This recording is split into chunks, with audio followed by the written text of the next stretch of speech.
Vox populi, vox dei, c'est un vieux proverbe, et vous savez que j'attache beaucoup d'importance à la sagesse populaire, aux adages, aux dictons.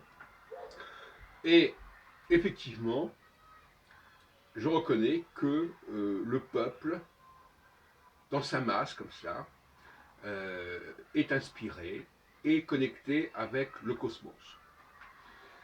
Donc finalement, l'astrologie nous dit ce qui se passe dans la tête du peuple, l'astrologie mondiale. Et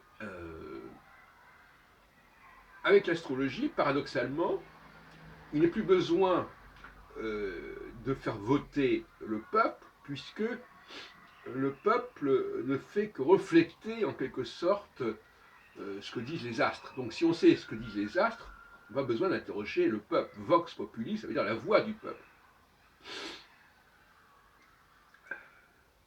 Mais quand on ne connaît pas l'astrologie, et c'est vrai depuis des siècles, parce que l'astrologie, la vraie astrologie, elle n'est pas connue, elle n'était pas connue, eh bien la seule solution, c'est effectivement d'interroger le peuple par référendum, par élection, etc.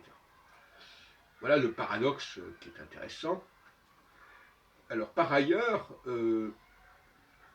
bien entendu, on peut parler d'un phénomène quasiment d'hypnose en quelque sorte. C'est-à-dire, le peuple, il est programmé comme ça. Il est programmé et il va justifier son discours par des raisons qui ne sont pas celles de la programmation. C'est toujours le cas des gens sous hypnose. On leur dit de faire ceci et ils vont trouver une explication quand ils vont le faire, mais ils ne vont pas dire qu'ils vont le faire parce qu'on leur a dit de le faire. Ils vont trouver d'autres explications. Ben, c'est un peu généralement le problème de tous ces observateurs, c'est qu'ils expliquent des choses en se servant de raisons qui ne sont pas les bonnes. Hein.